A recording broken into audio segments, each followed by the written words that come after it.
Fala galera, muito bom dia, muito boa tarde. Aqui é o professor André, tá? É com muita satisfação que a gente está iniciando mais uma aula da disciplina de Geografia, tudo bem?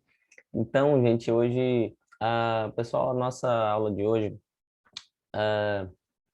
ela vai se iniciar, tá? Com um tema aqui que é muito discutido, tá? Que é muito falado aí nos dias atuais, né? A gente vai falar um pouco sobre a questão dos impactos socioambientais, tá? Em alguns continentes, como a Europa, a Ásia, a Oceania, tá?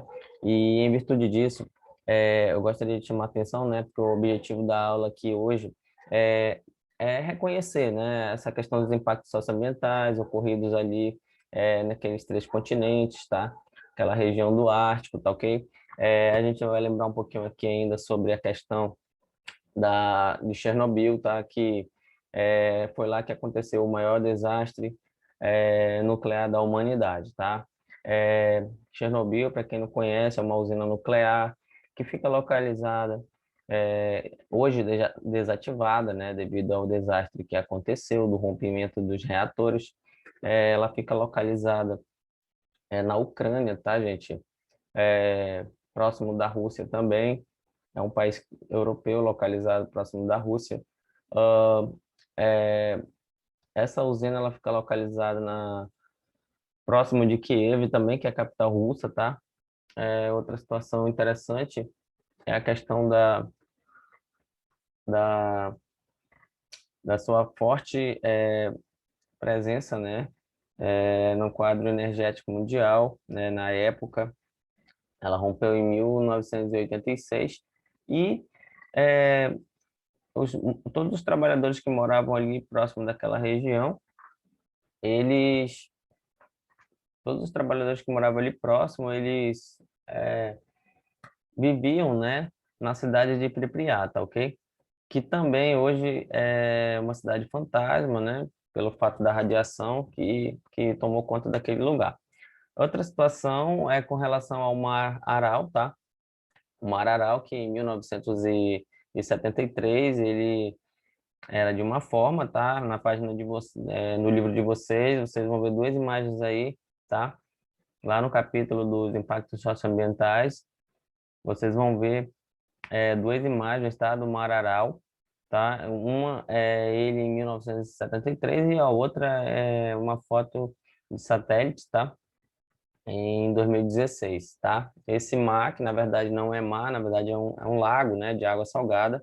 Esse lago, ele sofreu um certo desaparecimento, né? Ou seja, as águas dele estão acabando, tá? Ele era muito significativo ali naquela região e aí, por conta do impacto humano, né? A ação antrópica ela fez com que, através de desvio de irrigações, né, de rios que alimentavam aquele lago, né, no decorrer do tempo, de 1973 para cá, o que que aconteceu? Ele está desaparecendo. Então aí mais um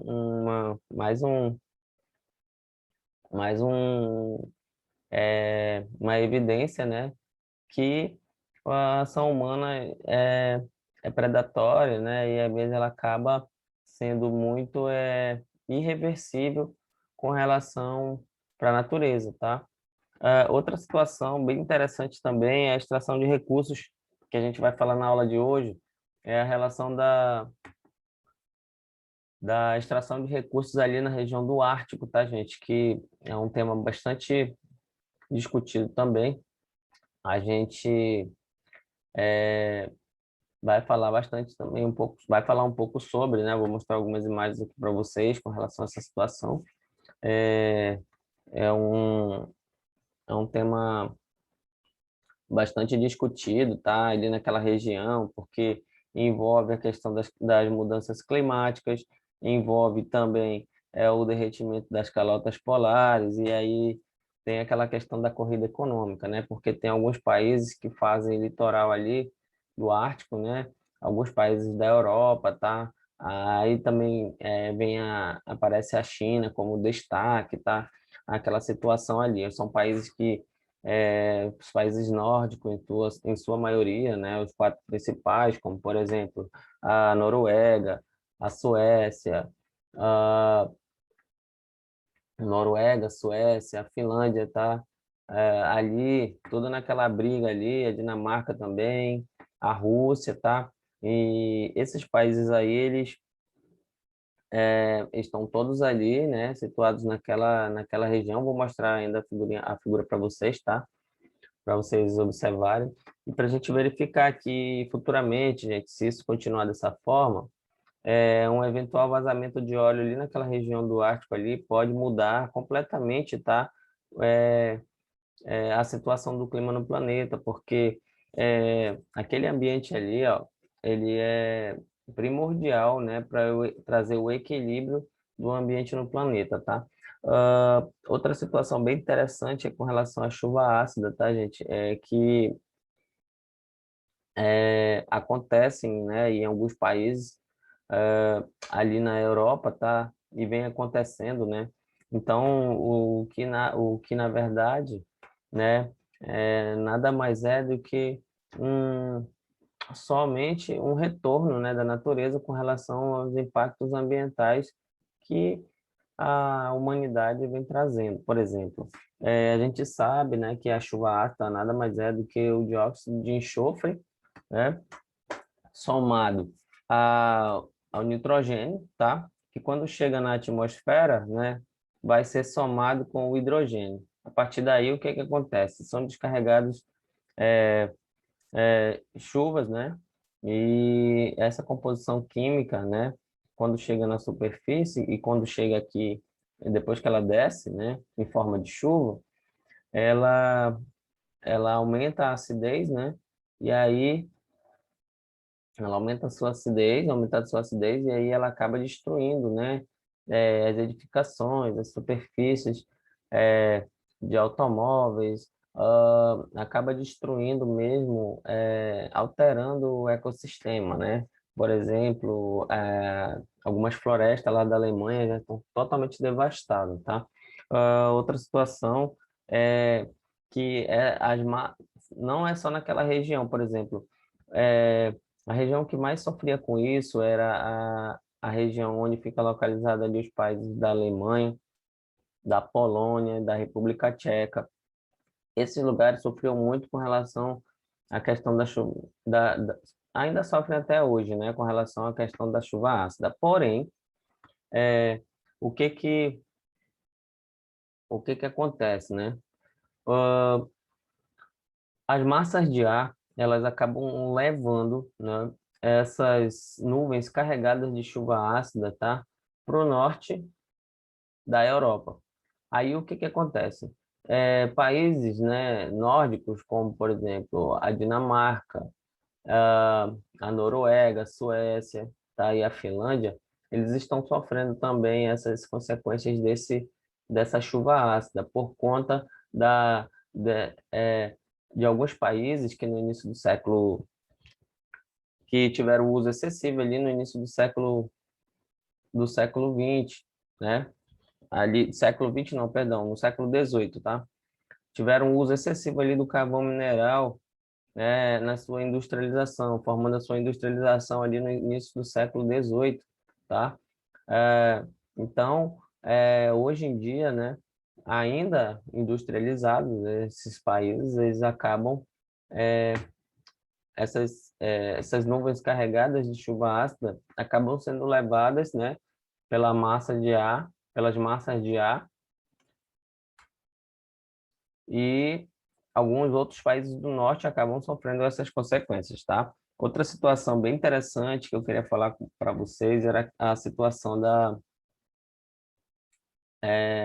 que teve um impacto e uma repercussão muito forte nos veículos de comunicação, foi a questão da guerra no Vietnã. A guerra do Vietnã, todos sabem que foram mais ou menos 15 anos de guerra. Sendo assim, essa guerra ela partiu de 1961 até 1975, em média, tá? Foram quase 15 anos de guerra, né, que ficou marcado pela invasão dos Estados Unidos, tá, no Vietnã. Ou seja,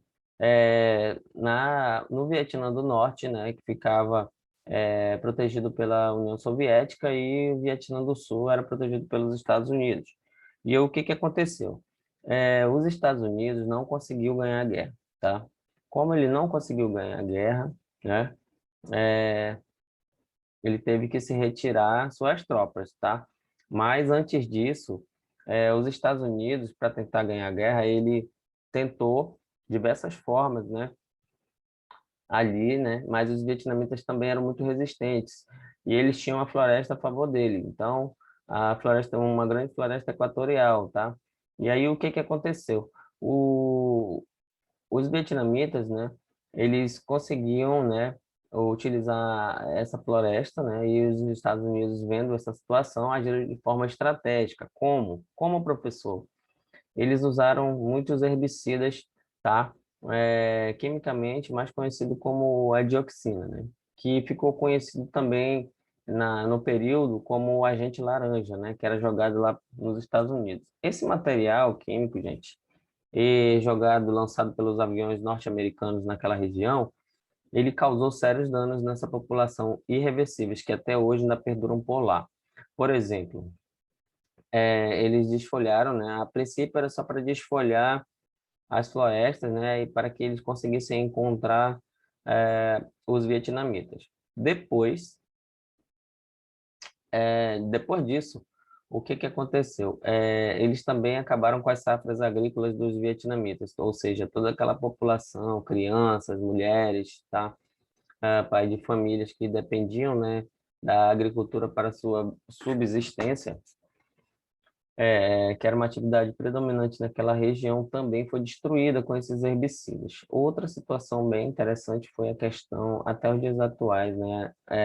As crianças ali naquela região, elas nascem com deficiências congênitas devido a esses produtos químicos que foram jogados ali, tá?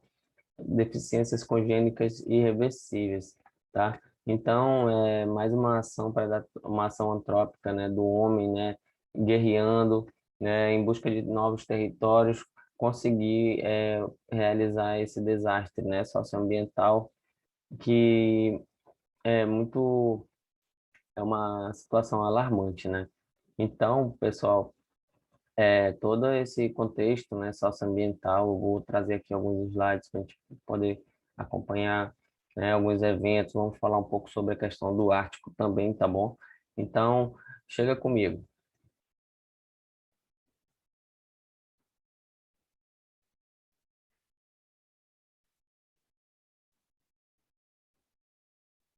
Aqui, tá?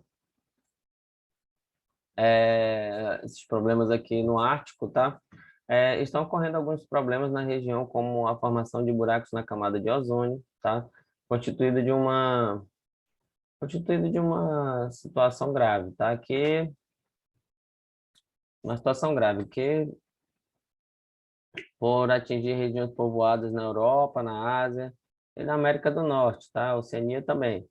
Outro grave problema é a forte poluição do ar, provocada pela incineração de lixo nas indústrias nos países da América do Norte, ou seja, muitos países na América do Norte, como Canadá, Estados Unidos, eles utilizam, estão usando de incineração e eles acabam de seus resíduos, né, sólidos, e que não servem mais, e eles acabam trazendo um sério problema para essa região, tá, gente? O que agrava cada vez mais, pessoal, é a situação do efeito estufa, tá bom? Efeito estufa aí que tá essa questão do buraco da camada de ozônio. Outra situação aqui, gente, aqui, pessoal, com o objetivo, né, de discutir as questões ambientais e econômicas que envolvem a região. Foi criado em 1996 o Conselho do Ártico, que reúne ministros das relações exteriores nas suas costeiras, ou seja, como eu falei para vocês, né? Só um minutinho, deixa eu colocar aqui meu ponteiro. Então, como vocês podem observar aqui, ó, toda essa região aqui, isso aqui é a Terra sendo vista de cima, tá, gente? Então, toda essa região aqui, ó, do Ártico, tá? Né? Ela, a, querendo ou não, acontece uma corrida econômica naquela região ali, porque aqui ainda existem muitas riquezas, né? Riquezas minerais. E alguns países, como os Estados Unidos, aqui, ó, a Rússia, ó, tá reivindicando esse território do Oceano Ártico aqui, ó, tá sendo reivindicado, né? Canadá também, aqui na Groenlândia, ó, na Dinamarca, tá? Essa região aqui, uma região muito linda, por sinal, zona de reivindicação pela Rússia e pela Noruega. A Noruega também, tá? Diz que esse território aqui é deles, tá ok? Então, pessoal, a qualquer momento, né, no mundo, né, pode acontecer ou uma catástrofe ambiental devido a essa poluição, tá? Uma catástrofe ambiental, por exemplo, se futuramente um eventual vazamento de petróleo aqui, né, retirado por algum desses países aí, pode ser catastrófico, tá, gente? Alguma coisa muito ruim pode acontecer, alterando o clima do planeta. Porém, é, é eventual, tá? Não se sabe ainda ao certo se vai acontecer ou não, mas se continuar dessa forma, tá? Esse ambiente aqui, ele é muito sensível, tá? E através dele, ele fica num polo, né? No polo norte, e assim como o polo sul também, é muito importante para designar, tá? E, assim, determinar o equilíbrio climático da Terra, tá? Então, é, é uma situação que tem que ser tratada com cautela, né, pelas potências mundiais, inclusive pela ONU. Outra situação, outra situação bem interessante aqui, que a gente vai ver, é a situação aqui, alguns slides, tá? Que eu vou passar aqui para vocês em relacionados, tá? E aí a gente está vendo aqui,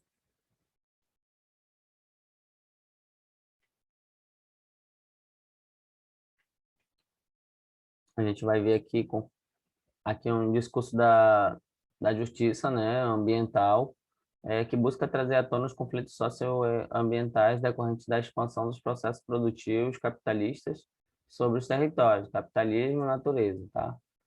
É notável a crescente escassez de água potável, consequência do aumento da população e do desenvolvimento industrial. Sendo assim, a poluição dos rios, né, lagos, zonas costeiras tem causado degradação ambiental contínua por escoamento de resíduos, tá? Dejeitos industriais e orgânicos. O lançamento de esgotos não tratados aumentou espantosamente, com impacto severo sobre a natureza e os seres humanos, tá ok? Os métodos tradicionais de avaliação de projetos baseados tão somente em critérios econômicos mostram inadequados para auxiliar as decisões, ou seja, custo, benefício, está em atrito ali com o meio ambiente, tá? Então, é divergente. A É evidente distribuição desigual, tá, de recursos, assim como a exposição de riscos. Esta segunda, ela deve-se ao diferencial de mobilidade entre os grupos sociais. Os mais ricos, eles conseguiram escapar dos riscos e os mais pobres circulariam no interior de um círculo de risco. Daí a ação decorre visando a combater a desigualdade ambiental e dar igual proteção ambiental a todos os grupos sociais étnicos. Aí aqui, gente, pessoal, essa situação, né, ilustre, né, como que está a população, né, algumas nações fortemente armadas, tá? E sempre ali no meio a gente vê a burguesia, né, em suas poltronas, né, e mais aqui embaixo a gente vê a questão da população, que é a que mais sofre com isso, né?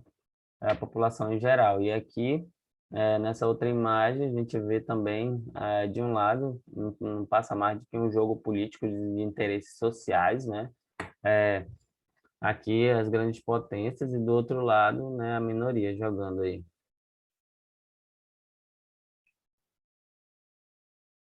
Essa aqui é uma imagem engraçada, né? Que mostra, aqui, ó, as empresas, né, os empresários, né, significa os empresários, olha, a ESA, Extratora de Petróleo, Shell, BR, tá? Elas estão, na verdade, nada mais que sugando, né?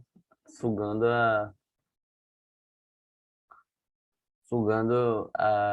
as riquezas e os recursos minerais do mundo, né? O que ela mostra, né? É uma charge, né? Sugando as riquezas naturais, né? E os minerais do mundo, né? Os recursos naturais, tá? Como se fosse um coco. É crítica, né? Essa imagem. A busca de meios que promovessem a incorporação de fatores ambientais à tomada de decisão resultou na formulação de políticas específicas e fez surgir uma série de instrumentos para a execução dessas políticas, tá? Por exemplo, reorganização administrativa e reformas institucionais, criaram-se incentivos econômicos para o controle da poluição, implantaram-se sistemas de gestão ambiental, criaram-se canais para que os cidadãos pudessem participar das decisões também, tá? Ah, dos instrumentos gerados, o processo de avaliação de impacto ambiental, o AL, foi aquele que atraiu maiores atenção. AE, para quem não conhece, significa avaliação de impacto ambiental, né? Ele foi aquele que atraiu maior atenção, tendo sido amplamente discutido e adotado, por sua adaptabilidade a diferentes esquemas institucionais e por sua possibilidade de atender ao mesmo tempo a requisitos técnicos políticos, tá, gente? Aí vamos lá, impactos ambientais, ó. O meio ambiente está sujeito a constantes alterações. Uma alteração pode ser causada por fenômenos naturais ou provocada pelo homem, tá? Aqui a figura 1, você pode observar a banda Aceh na Indonésia antes e depois do tsunami. Olha só o que aconteceu, né, com essa região depois do tsunami, né? Foi um impacto ambiental muito grande nessa região, né? Ela nunca mais foi a mesma. Outra situação bem interessante aqui, ó, a resolução do CONAMA, tá? A primeira resolução em 86 que dispõe sobre o impacto ambiental. Ela define qualquer alteração das propriedades físicas, químicas e biológicas do meio ambiente causada por qualquer forma de matéria ou energia resultante das atividades humanas que, direta ou indiretamente, afetem a saúde, a segurança e o bem-estar da população, as atividades sociais e econômicas, a biota, as condições estéticas e sanitárias do meio ambiente, e a qualidade dos recursos ambientais. Aqui a gente pode observar catadores de materiais recicláveis, tá, gente? No Rio Tietê, ali em São Paulo, olha só como que está essa questão da poluição no Rio Tietê, né? Então, a gente percebe que é triste. Outra situação é o depósito de estéreo, tá? Olha só como é que fica, tá? Alguns lugares que são degradados, né? A gente observa que aqui próximo tinha uma estepe, né? E olha como é que ficou aqui essa região, né? Totalmente destruída. Na primeira camada do solo. Aqui a gente vê a questão da indústria, né? Como eu falei para vocês, né? Mais ou menos ali no início do século XVIII, né? Algumas, alguns países, né? Algumas potências europeias, elas utilizaram muito o carvão mineral, né? E em consequência disso, como, por exemplo, a Alemanha, Polônia, República Tcheca, tá? E em consequência disso, tivemos como resultado a chuva ácida, tá? Que nada mais é que, que esses gases aqui, ó, nada mais são do que o dióxido de enxofre, né? Que está misturado com o nitrogênio e o hidrogênio presente na camada atmosférica, né? Então, quando ele chega lá em cima, o que que acontece, né? O fenômeno da chuva ácida. Essa chuva, ela cai e ela destrói as edificações, destrói a superfície, ela é altamente corrosiva. E ela destrói as superfícies, destruindo as plantações, tá?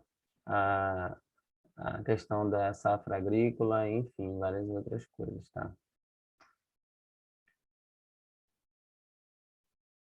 Ver a situação também aqui, a questão do esgoto, né, que é jogado, né, sem tratamento nenhum, sem estação de tratamento nenhum na natureza de volta. Aqui também uma questão que mostra muito, né, problemas socioambientais. A gente mostra também aqui a questão de uma lavoura irrigada com pivôs, tá, gente? Olha só como é que é, tá? O entorno dela não tem mais nenhum tipo de vegetação, tá? Outra situação é a caracterização dos impactos ambientais. Uma ação pode vir a causar inúmeros impactos, muitas vezes estreitamente interligados, fazendo com que seja importante ter em mente suas diversas características. Outra situação bem interessante, você pode observar aqui na tela abaixo, tá? Os impactos ambientais eles podem ser diretos ou indiretos também, tá? Indiretos, diretos, imediatos, diretos e indiretos. Imediatos e a médio, longo e prazo. Tá? Outra situação, eles podem ser temporários e podem ser também permanentes, tá? Reversíveis, reversíveis, reversíveis e irreversíveis, tá? Benéficos e adversos, locais, regionais e estratégicos, tá ok? Benéficos e adversos, lançamento de esgoto no rio, olha, ele altera a qualidade da água, tá? Poluição, mata algumas plantas aquáticas, mata os peixes, causa mau cheiro, melhora a qualidade de vida na cidade e outros também, tá? Temporários e permanentes, aumento dos ruídos no ambiente, tá? Construção da hidrelétrica de Belo Monte. Aqui tem um filme também, tá? Com relação a isso daqui, que mostra bem essa situação aqui.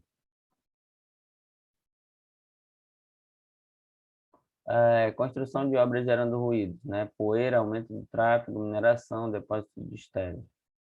Construção de obras gerando ruídos, poeira, aumento de tráfego, a mineração, depósito de estéreo, olha só como é que é. Ó.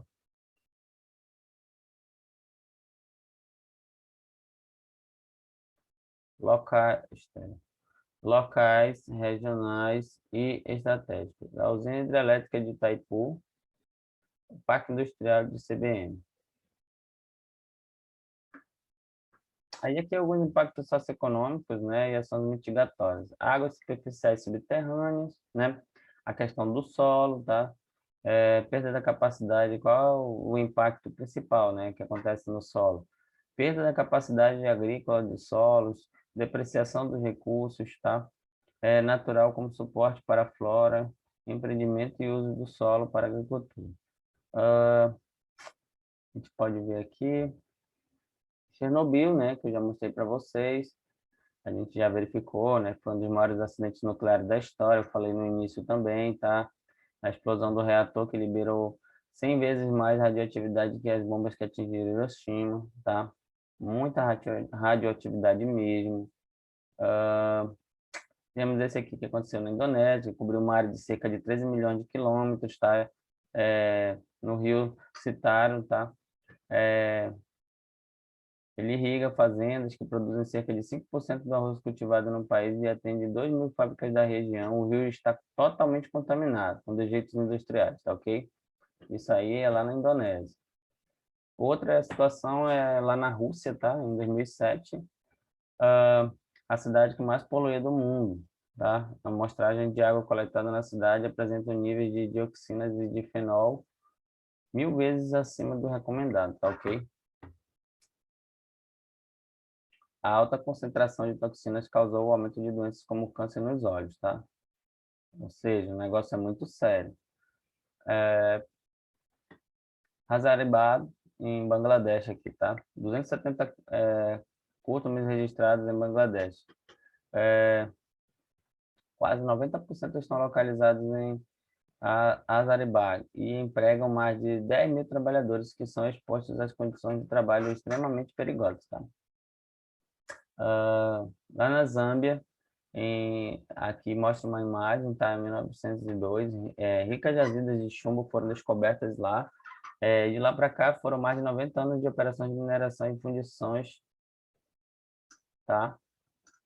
Executadas na área sem cuidados para evitar contaminação. Foi tudo feito muito de uma maneira bem predatória mesmo, tá? Aqui, a gente está vendo um pouco aqui também, de novo na Indonésia, 40 mil residentes de Kalimantan, a porção da Indonésia da ilha de Bartolomeu. A renda mensal depende da extração de ouro artesanal, tá, pessoal? E feita com mercúrio e de forma rudimentar. Afeta bastante a população aqui. Outra bem importante, tá? Aqui, fundada em 1935, Norris é uma cidade industrial e lá de um dos maiores complexos de fundição de metais pesados do mundo. Anualmente, cerca de 500 toneladas de óxido de cobre e níquel e 2 milhões de toneladas de dióxido de enxofre são liberados no ar ali, tá? O que faz com que a expectativa de vida da cidade seja 10 anos abaixo da média, tá? Ali na Rússia. É uma ação bem antrópica mesmo, bem predatória do homem, tá? E aí, a gente está vendo aqui também a questão de algumas cidades, né? Olha como é o caos aí, isso aí é na Índia, tá, gente? Aqui a gente vê a questão da miséria, tá? A questão das populações, né? Ambiente urbano. E aqui a desigualdade também, né? Falar um pouco sobre isso aqui. Olha, de um lado a gente vê aqui muita pobreza, tá? De outro a gente já vê luxuosos condomínios com piscinas na sacada, tá? Acesso a esporte, lazer. E aí, aqui alguns filmes recomendados também, tá, gente? Aqui, vou passando aqui, segue o link abaixo, tá? Fala sobre a questão dos impactos socioambientais. Quem puder assistir, assista. Quem não puder também, não precisa fazer resumo dessa vez, tá? Não precisa, faça a sua atividade. E outro filme muito interessante também é esse aqui, que eu estou indicando para vocês agora, tá? Para finalizar a aula. Belo Monte, né? Anúncio de uma guerra. O Belo Monte é uma usina hidrelétrica que o governo pretende instalar no coração da Amazônia, na Volta Grande do Rio Xingu, na cidade de Altamira, no Pará. O documentário é um projeto independente coletivo a respeito dessa obra, filmado durante 3 expedições à região do Rio Xingu, revelando os bastidores das mais polêmicas obras planejadas no Brasil, com entrevistas com os principais envolvidos, entre eles lideranças indígenas como o cacique Raoni e Megaron, o procurador da República, Felício Pontes, o presidente da FUNAI, o Márcio Meira, e políticos locais a favor da construção, tá, gente? Então, tudo gira em torno, tá? Tudo gira em torno aí essa construção dessa usina, tá? É um documentário, tá? Muito importante e eu espero que todos assistam. Então, eu vou ficando por aqui, tá? Eu vou encerrando mais uma aula, tá bom?